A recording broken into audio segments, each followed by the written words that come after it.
Witch and Mercenary volume 1. Petit light novel qui en vrai fait un peu de l'œil, j'avoue quand je l'ai passé en librairie, ça m'a l'air assez intéressant. Donc on va suivre Sig, un ZIG, un mercenaire qui est en gros pris enrôlé dans une armée pour affronter la sorcière qui va se trouver ici. Donc Siessa, je crois qu'elle s'appelle, si je dis pas de bêtises. Siessa, la sorcière silencieuse, voilà, pour essayer de la tuer, parce qu'apparemment elle est sur un terrain.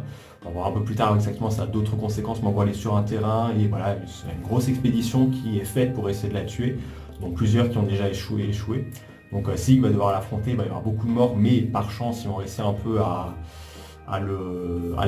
réussir un peu à ressortir vivant, et la sorcière aussi va ressortir vivant un peu de cet affrontement. Ils vont décider que bon, vu un peu leur passif et vu exactement ce qui s'est passé, ce qu'ils vont essayer de faire, c'est de partir complètement dans un autre continent qu'ils ne connaissent pas encore, qui est en train d'être découvert un peu par des aventuriers.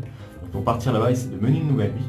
Le début était intéressant, je trouve, parce que vraiment on a un peu l'aspect lié aux limites politiques, on a voilà, des royaumes qui s'affrontent, qui essaient de prendre un peu des guerres de territoire, je trouvais ça intéressant.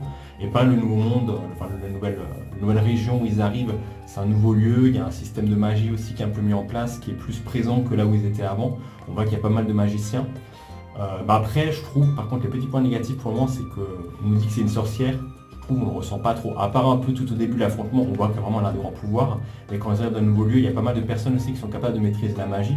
Et je trouve pas qu'elle se démarque vraiment par rapport aux autres personnages. Elle est, oui, on voit un peu plus puissante, un peu plus compétente par rapport à ses pouvoirs magiques. Mais ça pourrait être une mage plus expérimentée, que ça ne choquerait presque pas. En vrai, ça ne changerait pas grand-chose, je trouve.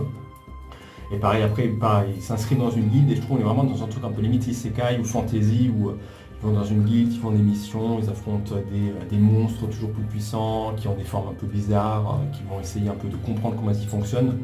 Ça reste quand même sympa à lire, je trouve, ça se lit assez bien. Et pareil, vers le milieu, on a un peu l'arrivée on va découvrir, alors, je sais pas si je trouve peut-être une page là avec le personnage en question. On va un peu affrontement avec un autre aventurier qui est de classe 2, sachant que les classes vont de classe 10, la plus basse, la classe 1, donc de classe 2, on va devoir s'affronter.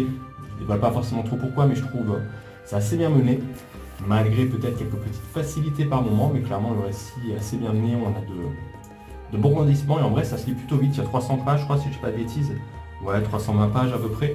Et en vrai, ça se lit plutôt bien. Donc, si vous voulez peut-être un light novel, certes assez classique un peu dans sa construction, mais qui se lit plutôt bien. Donc, je vous conseille Witch and Mercenary, qui je crois pour moi est encore en cours, si je ne dis pas de bêtises, il y a 5 ou 6 volumes à l'heure où je tourne cette vidéo.